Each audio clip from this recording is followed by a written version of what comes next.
Hello, fearless gamers, and welcome to another episode of... I screwed that up. Thanks for sticking around. We'll see you next week. So, let's try that again. Hello, fearless gamers, and welcome to another podcast here on Fearless Games. I'm Matt the Vet, and today I'm joined by... Here's the Wildguard. And how's it going? Not bad. Gotta be honest with you, I tried to stop the gumption to see Batman vs. Superman: Dawn of Justice. We saw it yesterday. I just have no desire to see it. It's actually not that bad. Well, I mean, that's good. I mean, the reviews are kind of harsh on it, but I just, I don't know what it is about this, about it. I think because it's got Superman. Like, I didn't see Man of Steel because I had no desire. And then, like, Batman vs. Superman, Dawn of Justice, I like the actors and everything in there. It's just no desire. I don't know what it is. Okay, so people may want to jump ahead a little bit because there possibly could be, like, some minor spoilery things here, not, like, any plot-related stuff. But, I thought Ben Affleck was a really good Batman. Mm-hmm. This Batman kind of gave no crap about if people lived or died when he was fighting crime. Because there's a couple of scenes where you're just like, oh no, those people dead. Kind of like the Arkham Knight video games. Like, I'm pretty sure I just murdered a dude. Yeah, no, there's a couple of scenes where I'm like, Batman just straight up murdered a pure person. Me and Elena kind of agree the beginning's a little slow. It kind of drags itself a little bit because it's trying so hard, to set up all the other characters. Right. One person claims there's one tidbit, but I don't think it's 100% true. Like, I think it's a little differently just because of the way how movies go. Yeah. If this scene were true the way that he's depicting it, then we wouldn't see the source, and that would anger people because people want to see the source of everything that they see in a film. Right. But it's actually pretty good. It's obvious who the villain is in the next one. The fight between Batman and Superman is actually really good and shows that Batman isn't perfect. Well, yeah, I mean, everybody knows, but just refuse to admit that he's not perfect. The only ones that tend to admit that he's not perfect are the people writing the comics. Right. But, I mean, the fans know, but the fans don't want to believe. They don't want to say it. It's kind of like, we know he's not perfect, but dang it, he's perfect to us. So that's not me, but that's how the fans are. But there was a lot of scenes that were like, that whole sequence was actually really good. Lex, he wasn't as bad as I thought he was gonna be. I can't take that actor seriously as Lex. I can't. But, well, they kind of brush it under the rug. He's technically not Lex Luthor. He's sorta Lex Jr. Right, but I can't take him seriously in that type of capacity because literally it's how like certain actors become the role. Yeah, it's more like it's that actor pretending to be. It's not like he became. It's just like when I see him, I just see that actor. It's just But to be for clarification, they never actually call him Junior or anything. But he has a line where he goes, "No. That's my dad. He's the Lex on the building in front of corpses." So it's kind of like, okay, you could either say this is Lex Luthor, or the dude before him was Lex Luthor. Yeah, it's just, I don't know, that actor for me is, not that he's a bad actor or a weak link, but for believing, like, Ben Affleck, I've always had confidence in. Yep. But him and not Ian James. Whatever that guy's name is. Jeremy Irons. They were perfect as Batman and Alfred, I think. They did really good jobs at playing... Basically, he plays the Batman after all the crap that's happened in the Batman universe has happened.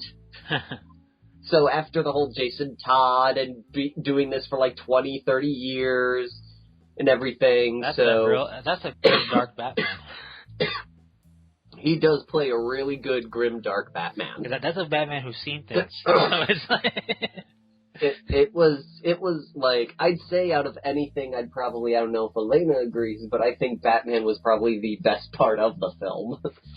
She agrees with me. Batman was the best part of Batman vs. Superman. Well, it should be, because I understand that they kind of share the title, but that he is the focus, being the whole new Batman, you know what I mean? Yeah. For movies. So he better be the best part of that movie. He's kind of set up to be. Yeah, he never says, I'm Batman. Which is fine. But, and he never asks where the drugs are. Well, he knows where the drugs are. They're up his nose. But it's weird. Part of me is like, oh, you should see it. The other part of me, but most of me is like, nah. And it's weird because I wanted to go see Green Lantern, despite how poorly it did and how it flopped. I enjoyed watching it. Number one, number two, I wanted to go see it. Also, like, in the Marvel Universe, I really could care less about Thor, the character, in the comics, but I wanted to see the movie, you know what I mean? But with Batman vs. Superman, I'm like, nah. I don't know, it's just weird. But it's good that I don't pay attention to, one thing I recommend anybody who goes to see movies or do anything is forget what reviews say. Because they'll give you a certain bias one way or the other, to like something, to not like something, to walk in there with certain expectations or negative connotations. So if you go in there with this I'm a clean slate, movies tend to be better, I find, than if you overhype yourself or over-criticize it. You must go in with a predetermined decision, because that's the only way for the film to be good or bad. Right. But, so that's Star Wars was only as good because we all read reviews beforehand, and they said it's Star Wars, it's good. And so we all went, well, it says it's Star Wars, it's good, so it's good. Number one review site, it good, go see. Yeah. but that's every review. Every review was it good. Yeah, but so I mean, I'm glad that it's, because I've heard some things about Batman vs. Superman, so I'm glad it's not as bad as it sounds. I wouldn't say it is. I would say, okay, it's not going to be the greatest DC comic book movie ever made. Right. And I wouldn't consider it the greatest DC comic book ever made. But it was very entertaining, and I do kind of forgive Man of Steel because of it. What I do like is how Ben Affleck described the movie. And I haven't seen it, but what it seems to be via reviews and how you're talking about it is Ben Affleck said, this won't be a movie that critics are going to give high praises to, but it's a movie that fans of the universe and people who enjoy a comic book movie are going to have a good time at. Yeah. Yes. I agree that if you're a fan of just comic book characters and like at least one of the 3,000 better characters that are in there, then you'll enjoy it quite a lot. Yeah, which is good, and it's always nice when movies like, yeah, this is just to enjoy. If you're gonna criticize, if you're gonna look at it with a critical lens, you're not gonna have fun. Yeah, there was one big issue I had with the film. Mm-hmm. But I can't really say it because it's a fairly big spoiler for everybody. Fair enough. But there was one thing in the film where I'm just like, okay, really? And part of Lex's plan kind of backfired, and it was sheer luck that it worked. Like, this was one of these, like, when Lex goes out and says, this is my plan, I'm like, wait a minute. You mean to tell me this is all because of complete and utter luck that this happens? Welcome to comic books. It's like, I can explain it better to you after the podcast, but it's like, wait, what? Yeah. What? Yeah. I find that's a lot of, like, comic book movie logic. It's like, so everything was a series of just perfect events based on luck for your plan to go. But here's the thing yes, that's true, but this goes beyond that. Because technically the plan failed. Gotcha. It's just that because of sheer luck, the plan still worked, even though it failed. Gotcha. Okay, one of those malarkey. Yeah, it's one of those things where where a piece of dialogue basically makes it where things happen not because of the plan. Gotcha. But anyways, so Did you see what happened on the Forge World website recently? Kinda. I mean, I've been there. All of the Chaos Dreads are gone. A lot more than just Chaos Dreads, and that's something I wanted to bring up as your thoughts, because also the Mechanicum stuff is going. Mechanicum stuff is going? From their website. I haven't checked their last chance list lately, but I saw that all the dreads are gone because people are theorizing that they're getting rid of them because of Hellbrutes. Well, the thing is, here's the deal. It's not just the dreads. The Mark IV Dreadnought is sold out. The Killer Crusher tank, the Macarius Omega, the Raven Guard, all the Chaos ones. There's a lot of stuff that just, up and gone. I thought they said Mechanicum was going to be leaving, like one of the big Mechanicum tanks was leaving, but then maybe they're not. There's no last chancer list in the Horus Heresy section. Yeah. And last list I saw didn't mention any Mechanicum stuff. Right. It's just it could just be a weird way they worded the email. But there's been a lot of last chance buy both in GW and on Forge World side, and I'm curious your thoughts of for example, all the Tomb Kings, the Bretonnians and stuff for Age of Sigmar were lance chanced off and everything. Like a whole bunch of stuff on the fantasy side of things. Bretonnians, High Elves Battalion, Grail Knight, everything Bretonnian. Everything Tomb King. Wood Elves, basically, also. The Empire, so Ludwig and stuff like that. That's GW. Now, Forge World, it's a lot of 40k, big, orc stuff that's been around. We got the Adeptus Sororitas Rhino Doors. Yeah, stuff like that. We got some of the icons. A lot of the older stuff is leaving. The way I look at it is like this. When it comes to Forge World, because I know there are some people, backlashing against this, I look at Forge World stuff as premium items that are never meant to be permanent stations. It's a high quality resin cast stuff that really it's a not needed thing to purchase. It's an extra.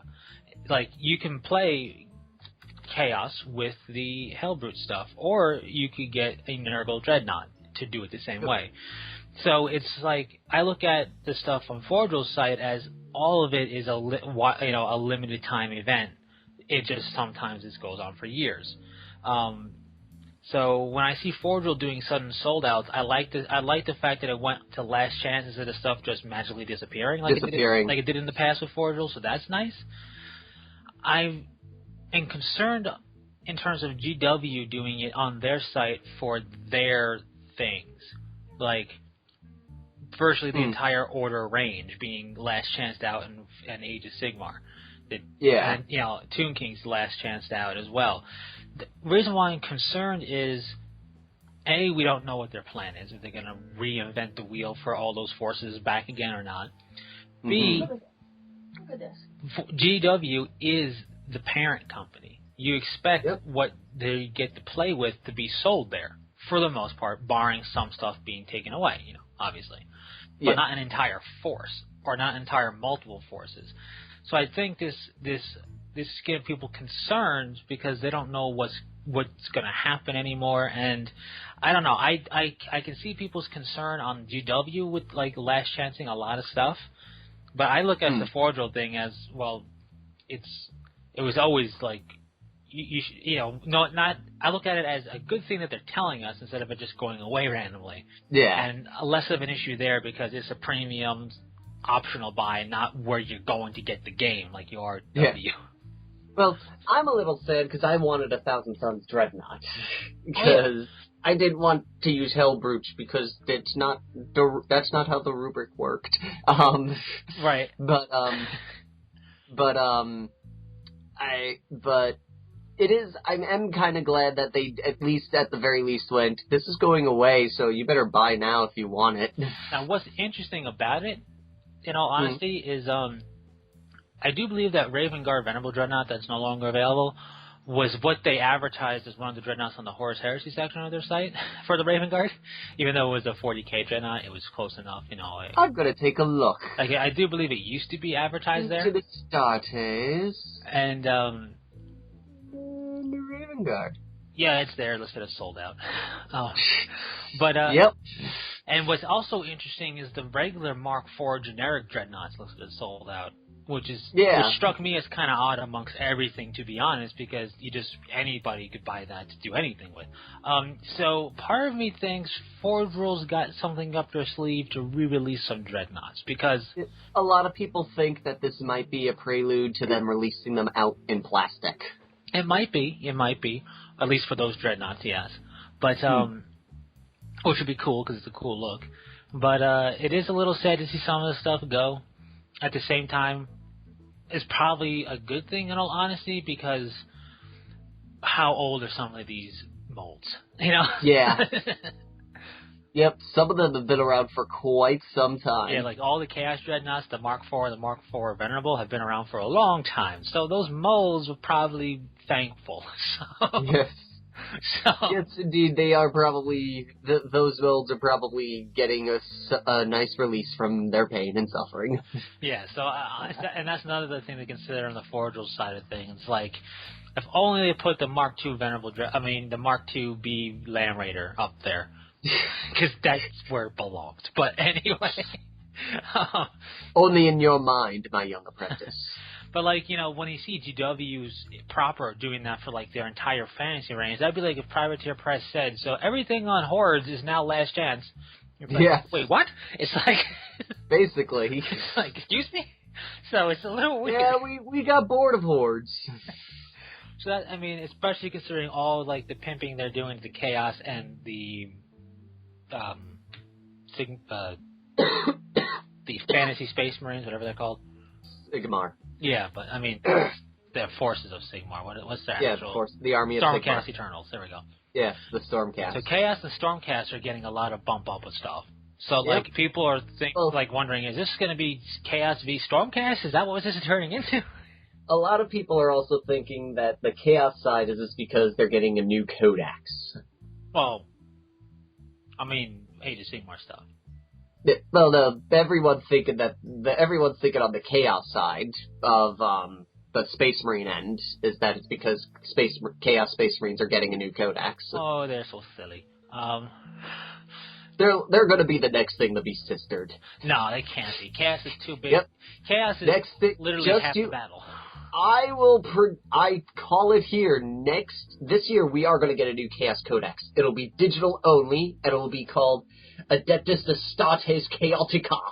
And it'll be 3 pages, and it'll be a Chaos Lord, some troops, and a Hell Turkey. And then that's it. And then next year it'll just be a Chaos Lord, and then they'll just call it Chaos Lord Codex, and then they'll be gone. No, the only way... GW's going to be like, we found Chaos is boring. Oh, by the way, Imperium 1, go for you.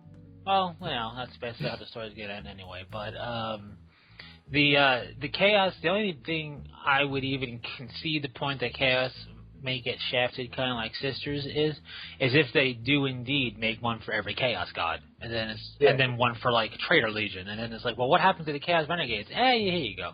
It's like, so it's just weird to see it broken up like that. But we only have Khorne still, so Cornflakes. So we don't know what's going to happen there. But it's a bit odd. I was looking at Privateer Press stuff the other day, and I do remember that you had like bloat thralls before. Is that a new sculpt bloat thrall? Let me take it says Mobius, Overseer Mobius bloat thrall. Is that a new character or something? Let me take a look here. Where is he? He's underneath the War Machine thing. War Machine. The gallery. There's Trenchbuster, and then there's the bloat thrall, Overseer Mobius. Let's see. Unit solos. Let's see. The bloat thrall's been around. Right. And there's like this Overseer guy. I'm like, Overseer Mobius, he's new. He's newer than the bloat thrall. Right. So he's new. Yeah, I was looking at it the other day going, that looks different from what I remember seeing bloat thralls. So. Yep. And let's see, bloat thrall officer. No, those are Bane thralls. Then the bile thralls. They're still their bileness. Yeah. They haven't changed at all. But when I saw the Bloat Thrall Overseer Mobius, it hit me. I'm like, wait a minute. Cricks are like steampunky fantasy demons from Doom. Yep. It's basically Doom the game on the Forces of Hell side, but in steampunk fantasy setting. It's how it feels. Yep. Which, the Doom games is coming out at some point, the new Doom game. Yep.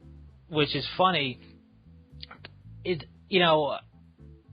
weird, right? Because for those of us of sufficient age, we remember Doom and like the nostalgia of Doom. Even if you didn't really play it, it's kind of like, oh, I remember Doom and what it stood for and everything like that.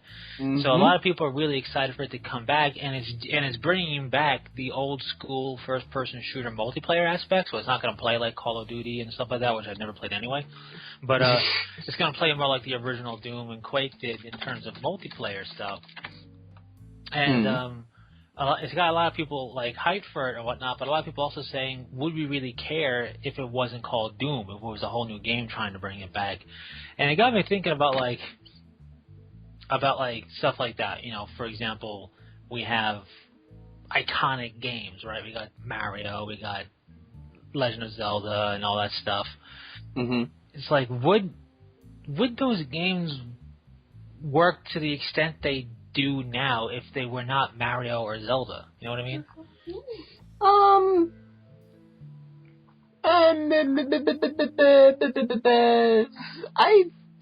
I don't know, to be honest. I think they've come to a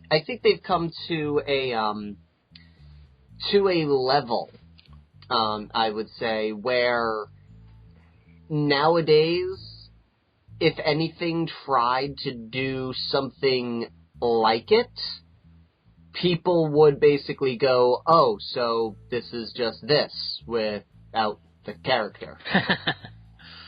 Right? Like, I mean, we have such iconic, and it also got me thinking, and I'm wondering your thoughts on this and the Fearless Gamers' thoughts. Can a new IP become iconic like Zelda, Mario, even Mega Man and Sonic and stuff? Do you think there's room in video gaming or what have you for a new, and I don't mean like a character, oh, he's popular, Master Chief is probably the closest to come to it, but I'm talking decade-spanning empire of just stuff and product and whatnot. Do you think that it could happen again, like with a new IP? Yes. I think so. As much as, because in one sense, the one thing that a lot of I think current IPs are suffering from is they're relying too heavily on their name. So, or the company that owns the name isn't doing anything with it. Like a good example is this new Bloodstained game that's coming out. It's made by the same guy that did Castlevania. Right. And it's basically Castlevania. It's Castlevania. It's a 2D Castlevania game with different characters, but it's the same basic concept. People are going nuts over it because Capcom, who owns Castlevania, isn't doing anything with it. So I think there's a lot of potential room for this kind of stuff because there's a demand for these old IPs to go back to their roots and to give us stuff like that, and no one's doing it, so other companies are taking the initiative, and it's kind of giving these other games the ability to gain those statuses because they're filling a niche that everyone wants. Yes, it's not Castlevania, but it's so close enough, I'll take it type of thing. Right, but now with that, because some IPs, people are like, just take a rest. Like, people like maybe, Mario and Sonic, they're two prime examples. Like, we want games, we want good games from them, but we also don't need a game every 30 days. So it's kind of like, if you take some time to come up with one, we'll be okay with that. On the other hand, I also look at, like you said, with Castlevania, and then if Mighty No. 9 ever actually happens and is good, you have that too. But I also look at it as going, we want side-scrolling Mega Man. We want the Blue Bomber so bad. We want Castlevania so bad that we're looking forward to playing these games. But then I also look at it as, is all it's going to do is further the Mega Man Castlevania fan base because, oh, this game was good, but it's not, because, it's not Castlevania. It's not the Blue Bomber. So would it create a fan base, or would it just create people going, that was fun, let me dig out my old Mega Man games now, and then go back to Mega Man? I think it's going to create a new fan base because it's filling that need for a new game in that genre. And they're going, well, because now let's just say argumentatively, we do, like, let's see, Mighty Number 9 finally comes out, and it's a hit. And then Capcom goes, oh, well, we're going to make a new Mega Man game. And then Mighty Number 9 goes, oh, just so you know, Mighty Number 9-2 is coming out. I think everyone is going to go with the newer game if it's good enough, because they'll be like, well, sorry, Capcom, you had all this time to make me a new Mega Man game. Mighty Number 9 actually delivered, so I'm going to stick with them now. I guess, but I also look at the same time, if you want, and if they're both, let's say that happens, right? Let's say Mighty Number 9 first, A, happens, and B, Capcom actually does something with Mega Man, which are two looking to do, like, two very implausible things at the moment. But let's say that exact scenario pans out. You also have to, I think, consider the fact that if that's your genre of gaming you enjoy, then you're gonna play both. Like, I don't think that enough people will boycott the Blue Bomber because he's the Blue Bomber. Like, it's kind of like,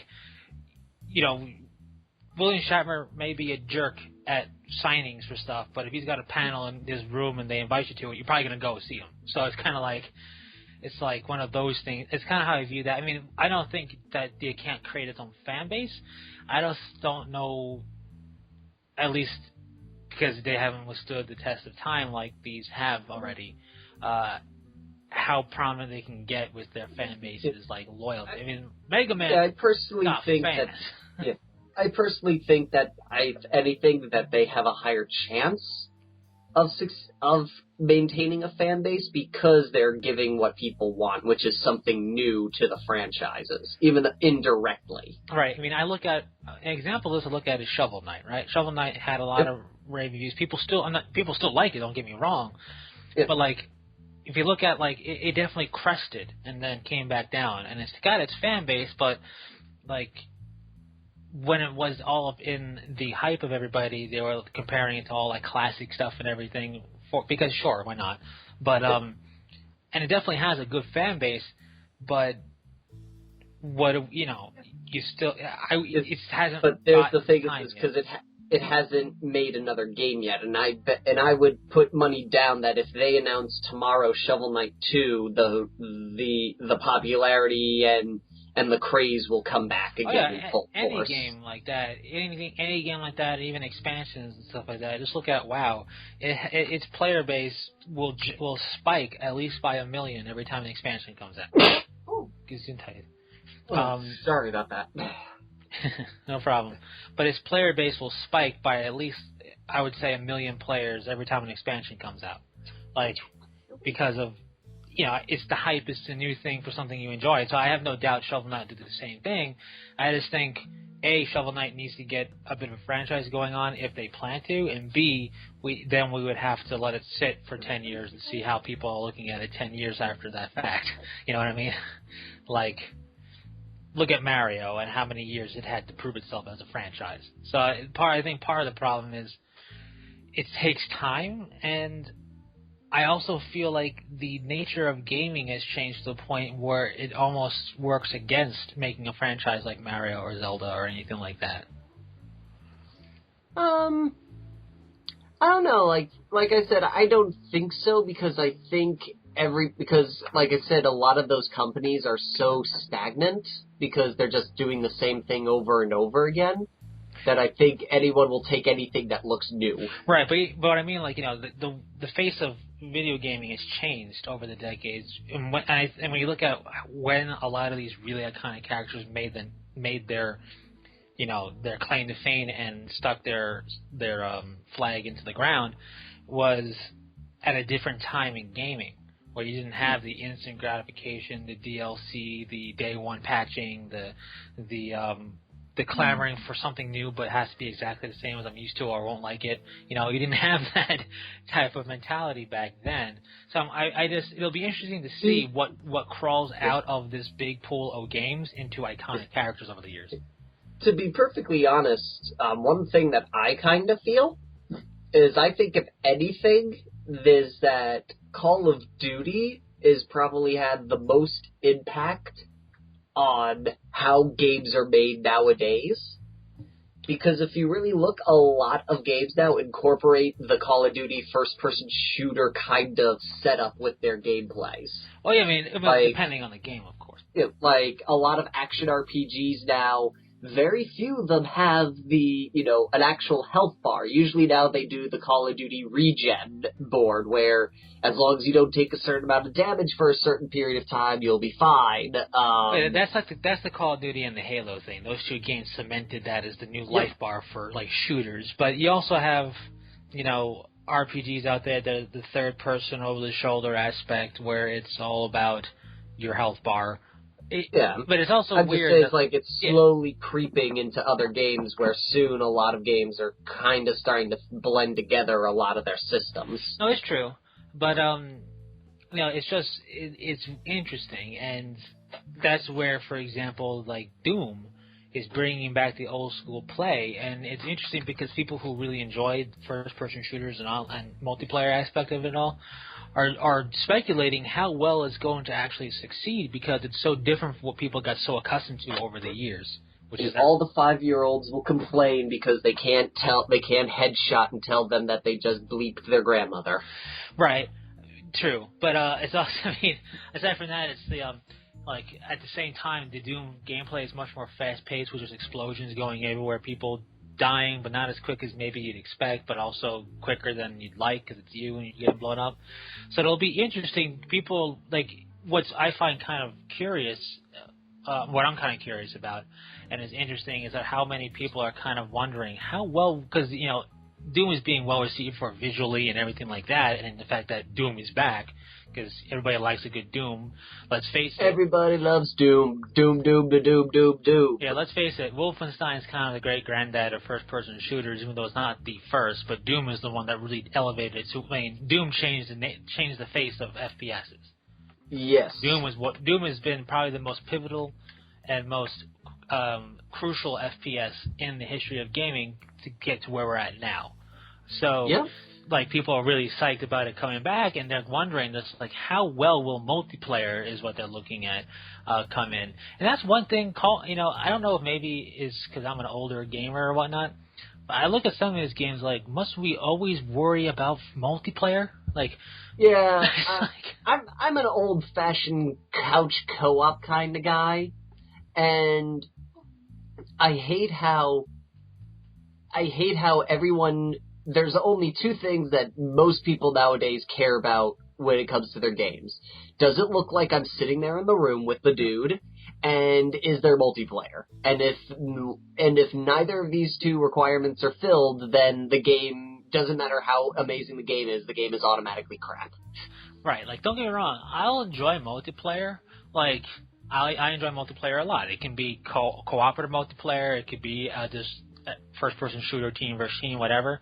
I can enjoy some multiplayer, but if the game isn't meant to be Battlefront, where you're not going to have a campaign to play through, really, because Battlefront's meant to play against people in massive teams, Doom has a story that you're supposed to play through. When I heard Doom was coming, my first thought wasn't multiplayer. My first thought was, man, I wonder how scary the game's going to be. You know what I mean? I didn't know Bethesda was doing this. Yeah.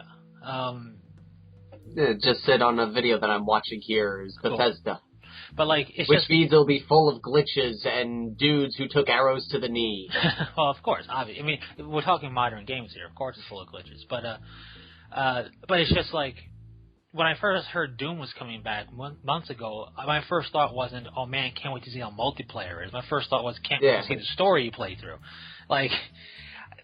When it's I don't know, I played Arkham Knight, and there's a leaderboard. I don't think there's actual multiplayer in the game at all, thankfully. But my first thought isn't gotta get on that leaderboard. My first thought was, A, I don't want to get all the Riddler trophies. B, I can't wait to play the story. I'm like, any Arkham game, I'm like, oh, Riddler trophies. Oh my god. But this is interesting how you can transform into the demons by ripping off their essence and all that. That's kind of weird. Yeah, for the multiplayer, it adds a different level. It just makes it more like action-packed. Like, watch this, blow stuff up. Washasha! But like, just like that, you have to go washasha. Right. But like, I enjoyed the Darksiders games, which are very much a single-player story-driven game, right? I enjoy playing Zelda games because it's very much a single-player story-driven game. So every time whenever I hear something, I feel like I wouldn't be surprised if they introduced something that was classically a single-player game and going, check out this multiplayer, and I'd be like, wait a minute, what? And it's just kind of like, check out this awesome multiplayer action, but this is a single-player game. Right. You know what I would love to see come back in some way? It's like when SimCity tried to be multiplayer. Yeah, we don't need to talk about that. What I would love to see come back is Bomberman. Bomberman. But not like the classic grid-style gameplay that I always go back to. Like what Bomberman 64 did with a story and a weird thing, like kind of more freeform. Something like that in a Bomberman game. I love the old classic Bomberman where you just sit in the grid trying to blow each other up. I always love that game. Oh, that's a fun game, don't get me wrong, but I really like what Bomberman 64 did in that it had that for Never multiplayer. played that one. It had that for multiplayer, but it had a quasi-weird... I mean, I'm not saying the story was, like, stellar, but it was much more freeform. You actually went through a level, and there was some weird platforming that you had to use your bombs to do because you can't jump. So it was pretty cool that way. I just would love Bomberman to come back. Because it's Bomberman. Who doesn't like throwing bombs? People who hate bombs? Well, yeah, but you're throwing them away from you, so it's not near you. Yeah, but some people hate bombs. Fair enough. But, so, I don't know, what people are saying in regards to what you've heard with Black Library and everything. But with what? Well, just with the way, like, having the cool stuff we've mentioned before. B, having that 4-year plan or whatnot for the Primarch novels, and all that jazz. But surprisingly, from what I've been hearing, nobody's been really talking on the sites that I've been on. But it's official. Ephraim Stern is coming back. Yeah, with the graphic novel Demonifuge. Yep. Demonifuge. Yeah, it's everyone's using this as a desperate hope that it means the sisters are getting revamped. Yeah, I am all for the sisters finally getting updated properly. I don't think a Black Library novel or story and graphic novel is proof of that, to be honest. I would love it to be, but that's a bit of a stretch. Just because sisters are a part of it doesn't mean sisters are coming. Sisters were a part of the whole Leviathan campaign book with the Blood Angels, but they weren't. Yep. So they had plenty of turtle wax. That's all they were there for. Like, yeah, basically. So as much as I would like that, I will hope. I think more people are kind of hoping that they'll bring her back in the game. Well, for that to happen, you would need the game. It has to be updated. No, give her a data sheet. Oh, they're not going to give her a data sheet. They're not going to give her a model. The only way they would do that is for a full codex revamp. If this was like any army but sisters, that might happen. A model with a data sheet. But it's sisters, so it's got to happen with a full codex or nothing. No, they're going to sit there and go, and once again they'll be like, I swear to you, like, this is what the whole situation with the sisters has made me convinced that if you got every single person who plays sisters, okay, and everyone who's, like, been, like, a huge Sisters fan to just crowd around in front of Nottingham and go, we want the sisters. They'll pull out a microphone and go, how do we know you're gonna buy it? Or they'll say, go home. they'll all have their wallets out going, here's our wallets, just give us plastic sisters. I see you're handing us your wallets. Do we know you're going to give it to us when we show you the sisters? I mean, to their credit, in a sense, that demanding something and wanting it and ranting about wanting it is very different from actually coughing up the money to buy it. Yeah. So, like... But they're in that situation where the fans say we'll buy it once we have it, and GW's going, well, we don't know you'll buy it, so you can't have it. Yeah, it's a weird situation to be in because it's kind of damned if you do, damned if you don't as a company. But yeah. I mean, especially they have to look at it like if it had Space Marine levels of fans in terms of numbers, and half the fans that were clamoring for it didn't purchase it, so only 50% did, it would be in there worthwhile to still do it because there'd be plenty of people purchasing. But considering the fan base is definitely smaller than that, it makes it a lot more. And let's just be fair, a lot of Sisters fans kind of gave up. Yeah. So the Sisters fans, will some Sisters fans come out of the woodwork out of nowhere and purchase something if it became plastic and everything? Yeah, it would definitely happen. But you got to weigh the massive undertaking is going to be to overhaul that entire range and everything. Yeah. And then how many Sister fans are, X amount of Sister fans versus what percentage will actually purchase.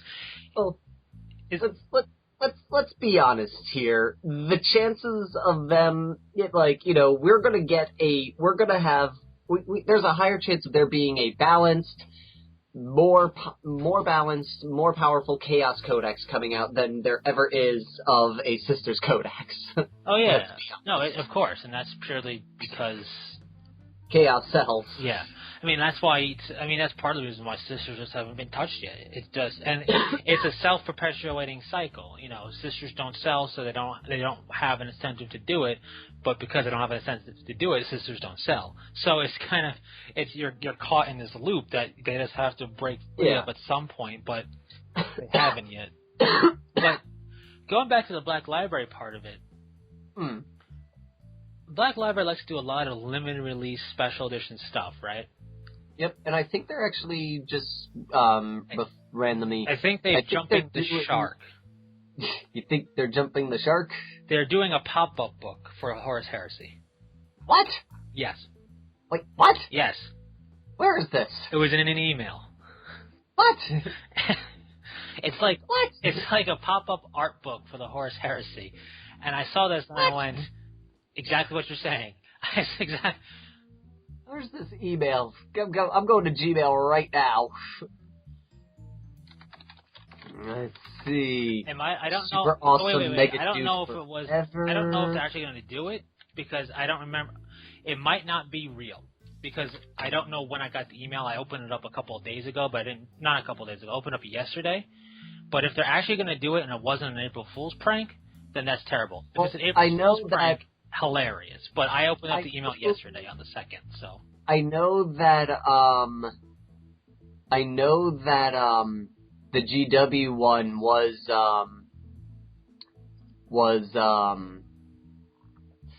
oh, I know why you thought that Mechanicum thing was going away, because they advertised it right above the last chance to buy sign. Yeah, as I said, it was a really weird, the email was really weird. So I don't know, I don't have the email for me, but I opened up the email on the 2nd of April, so I don't know if it's an actually April Fool's joke or not. Nothing from Black Library on the 1st.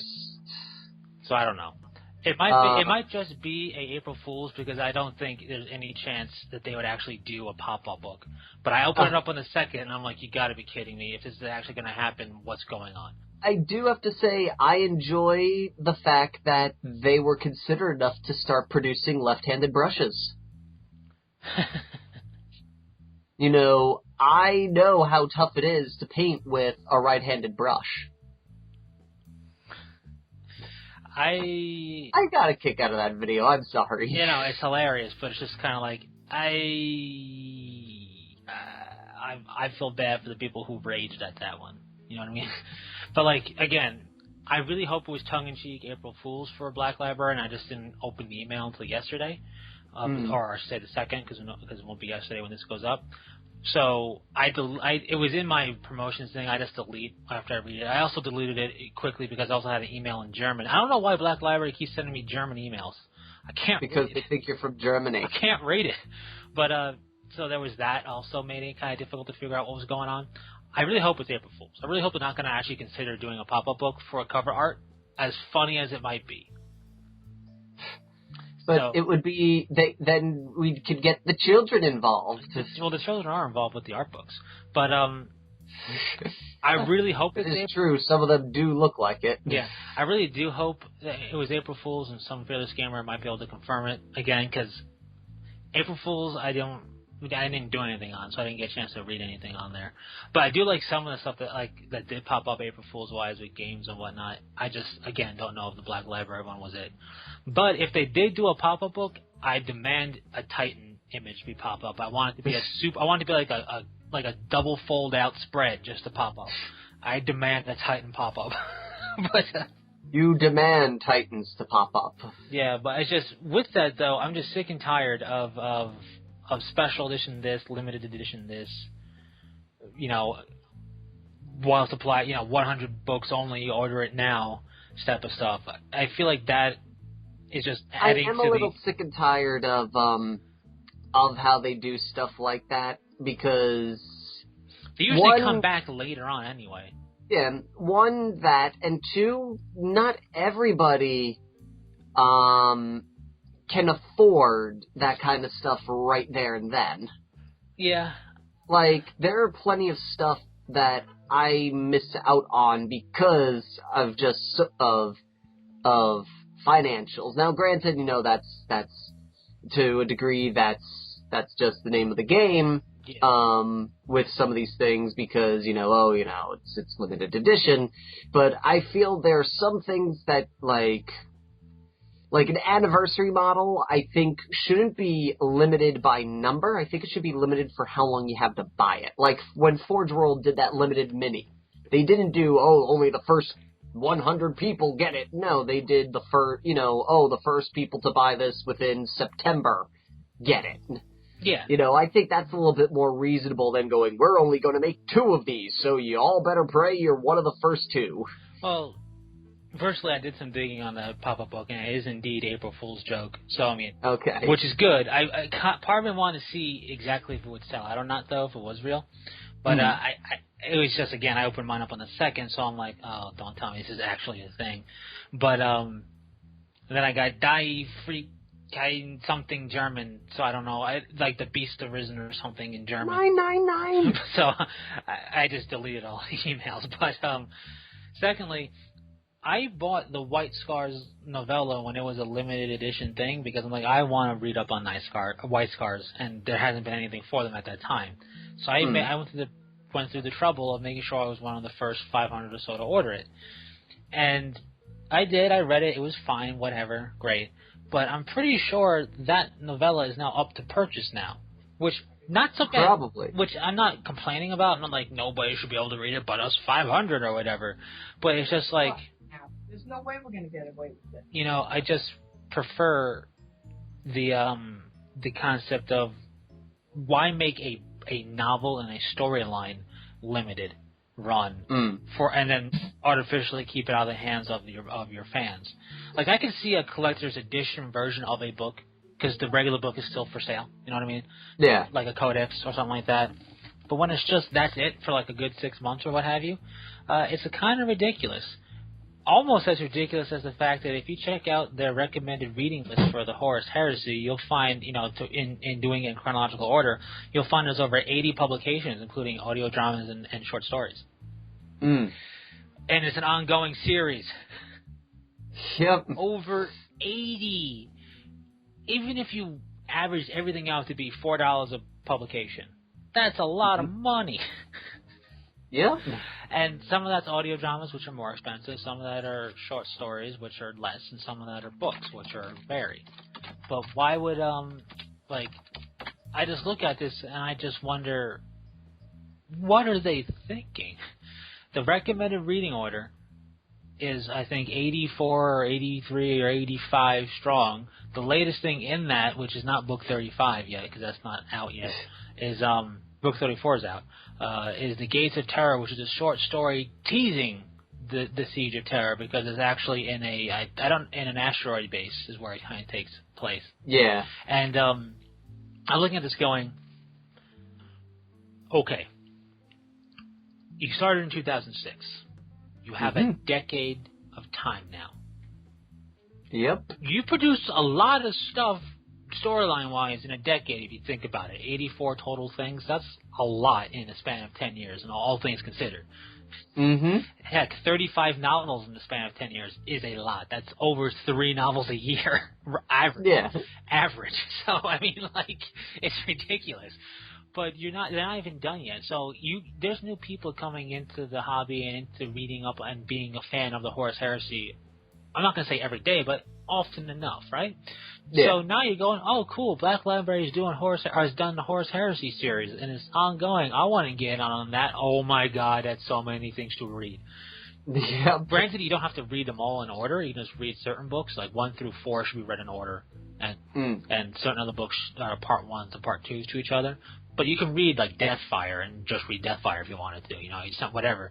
You don't have to read them in that order. But if you're a completionist on the reading front, you're looking at easily over $300 worth of stuff just to purchase. You're probably looking closer to $400, to be honest. Maybe even a bit hot, maybe even $450 or so, because some stuff is like $15. I just feel like their milk. You know, it's kind of like a sculptor knows when to stop working on a sculpture.